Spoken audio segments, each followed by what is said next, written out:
ABC and the SBS under a coalition government?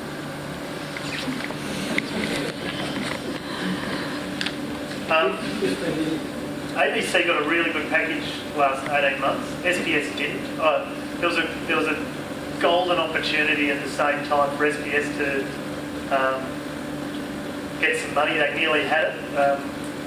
To bring you into some of the machinations, they had an $80 million agreement over 3 years that got whittled back to about $8 million in a fortnight period leading into one of those mid-year budgets, the one where the ABC got the big lift. And that's SBS and ABC both got in legislation the movement on the digital economy and being able to do more online. So it was disappointing that ABC got more and SBS didn't. I was talking to the CEO about doing some Indigenous media training in our region. For that point I was making before about the importance of content. If we can get the stories of our region out, which still we don't get out, particularly on the Indigenous story, people will continue to think that Australia's Aboriginal population lives in Cape York and the Northern Territory and nowhere else.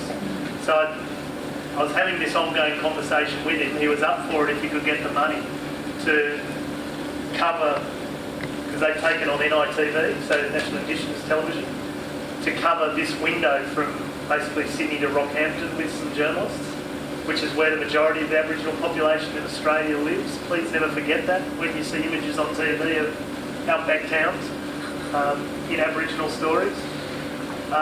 Yet the funding just in 2 weeks went, so that whole good idea went south. But if we can get those stories out, that'll make a big difference. I think their future is well and truly secure regardless of either side of politics.